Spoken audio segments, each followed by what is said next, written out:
Hey guys, my name is Dante and today I have a crazy story for you. This week's giveaway is for these stylish headphones. To enter, just comment and subscribe. Enjoy the video.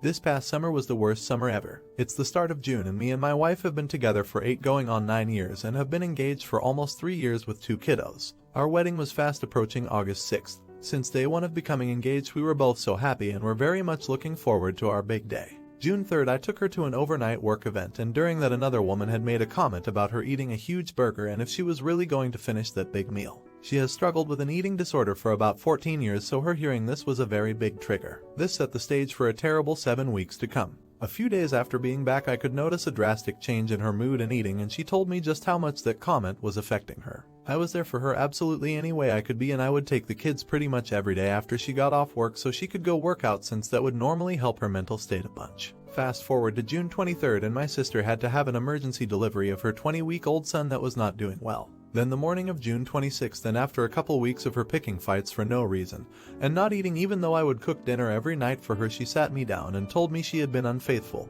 and made out with her ex, but that was it. I was absolutely devastated hearing this, but I told her I kind of knew something wasn't right.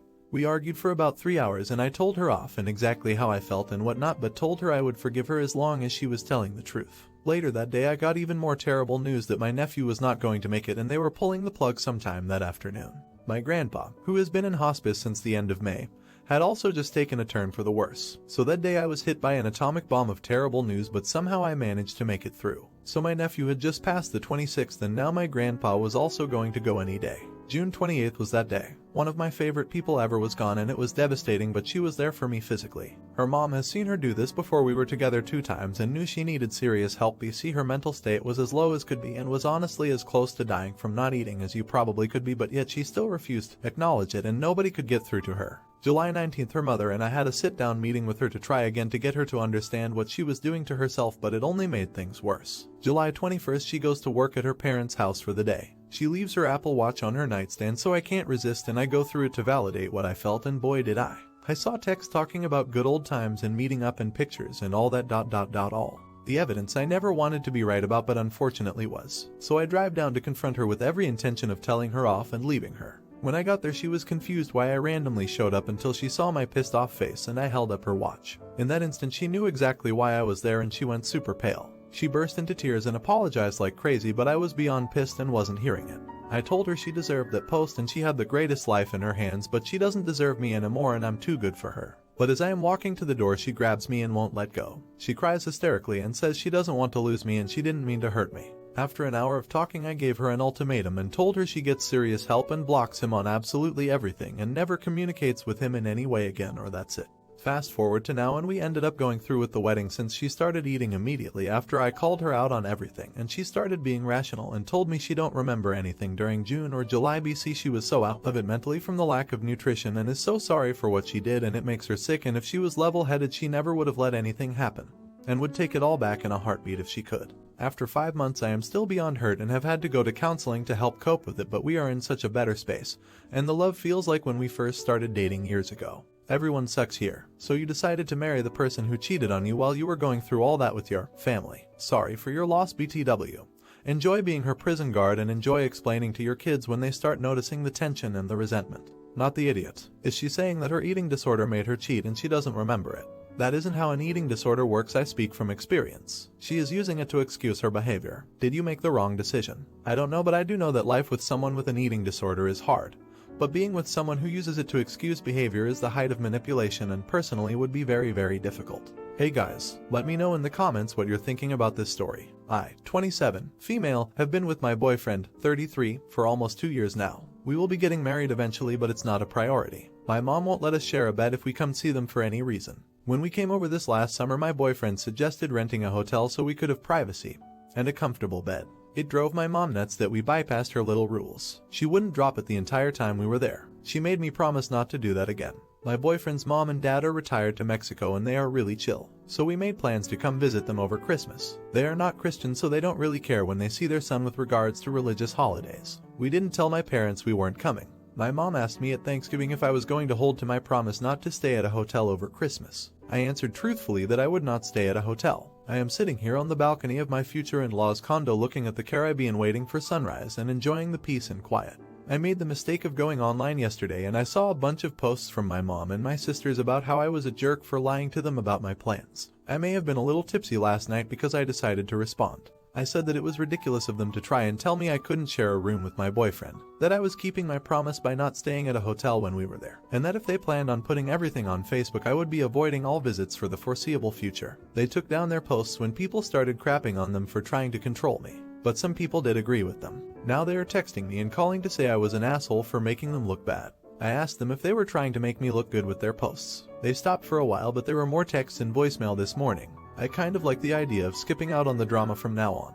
But I miss my dad and he is blameless in this. Am I the idiot? Everyone sucks here. Your mom is horribly controlling. That's not in question. But instead of saying, I won't be spending Christmas with you this year, I'm going to the in-laws, and if I come to you again, we will stay in a hotel, you lied in such a way that they thought you'd be attending.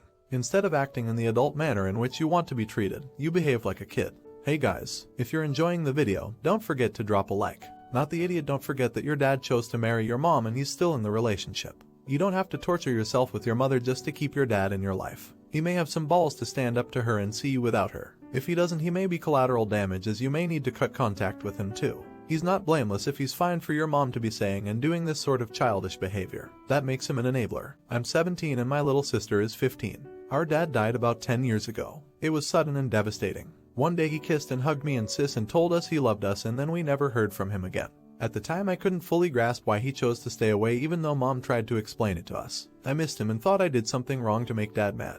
I repeatedly called his phone hoping he would answer, but it always went directly to his voicemail. At his funeral, I realized I would never see him again and I broke down. I don't remember much from that day except Uncle David held me the entire time. He held me throughout the funeral, during the drive home, and as I fell asleep that night. Uncle Alan did the same thing with sis. It wasn't easy growing up with just my mom and sis, but not as tough as it could have been because the two uncles were always a phone call away. Whenever we needed help with school, one of the uncles was there to tutor us. One of them was always in the front row of every school performance and game. Whenever I wake up in the middle of the night and miss dad, I'll call Uncle David and know he'll always pick up. My mom eventually remarried to Bob. I never liked Bob because he always had to be in control and placed us on a strict schedule. Dinner was at 7 every day no matter what. If we came home late and dinner was over, we weren't allowed to eat that night. Whenever our uncles gave me and sis money, we had to give it to Bob and he divided the money equally. A couple of months ago, sis and I were eating with Uncle David and his family. Our dinner conversation eventually led to where I want to go for college and how to pay for it. Uncle David told me that the uncles decided long ago they were going to pay for me and sis's tuition and cost of living on campus. I cried when I heard that and laughed when he jokingly said he hopes I don't get into medical school because that's going to cost him a fortune. I went home and excitedly told Mom and Bob that the uncles are going to pay for our colleges. Instead of being happy, they both looked furious and Bob started screaming about how unfair it was to our step-siblings and half-sister that we're getting a free ride through college. He wanted me to tell our uncles to divide the college funds equally among the kids, but I refused. The next day he kept on screaming at us, so sis and I packed our bags to go to Uncle David's house. He kept on screaming and even followed us out to my car. Sis and I have been living with Uncle David and his family ever since. This feels more like home than it ever did at our house. Mom has been asking us to come home for Christmas for a month now and I've been refusing. Today is the 24th and she's been calling all morning crying and saying how we need to spend Christmas with family. Am I wrong for not spending Christmas with Mom? MTA, Bob's kids are not entitled to what your uncles have. They aren't blood relatives. I'm going to assume your uncles are the brothers of your father. You did the right thing. You and your sister were subjected to a guy that really doesn't give a shit about you and is more interested in giving what you have to his kids. Your mother let it happen. Stay with your uncles. They've been there for you all your lives, and it's clear they love you guys so much. Not the idiot. Denying you food simply because you missed the dinner bell is abusive. Getting upset over you getting a full ride to college is not great, either. Sometimes, we have to work a little harder to find people who truly love us. I'm glad your uncles are there for you. Hey guys, thanks for watching, and if you enjoyed, don't forget to like and subscribe.